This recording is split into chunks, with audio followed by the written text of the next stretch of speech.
রবীন্দ্রনাথ ঠাকুরের গীতাঞ্জলি একটি গভীর আধ্যাত্মিক কাব্যগ্রন্থ। এখানে কবি মানুষের আত্মা, ঈশ্বর, প্রকৃতি, প্রেম, ভক্তি, জীবন ও মৃত্যু ও মানবতার কথা সহজে কিন্তু গভীর ভাষায় প্রকাশ করেছেন। গীতাঞ্জলি শব্দের অর্থ হলো গানের অঞ্জলি বা ভক্তিপূর্ণ নিবেদন। কবি তার কবিতাগুলোর মাধ্যমে ঈশ্বরের কাছে নিজের হৃদয়ের অনুভূতি উৎসর্গ করেছেন। এই কাব্যে ঈশ্বরকে দূরের কোনো শক্তি হিসাবে নয়, বরং মানুষের জীবনের খুব কাছের একজন সঙ্গী হিসাবে দেখানো হয়েছে।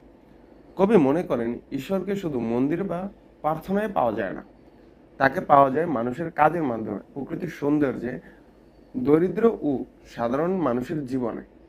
কবিতাগুলোতে বিনয়, আত্মসমর্পণ ও মানব প্রেমের গুরুত্ব স্পষ্ট।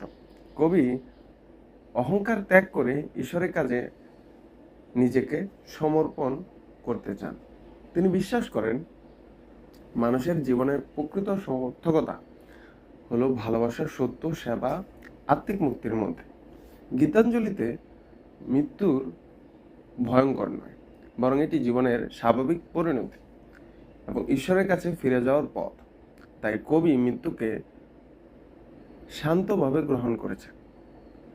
মূল ভাব: গীতাঞ্জলি মানুষের আত্মার সঙ্গে ঈশ্বরের মিলনের আকাঙ্ক্ষা, মানব প্রেম, প্রকৃতি প্রেম, আত্মিক মুক্তির এক অনন্য কাব্যিক প্রকাশ করেছেন।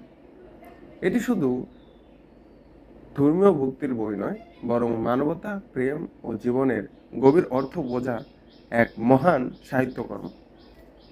ধন্যবাদ।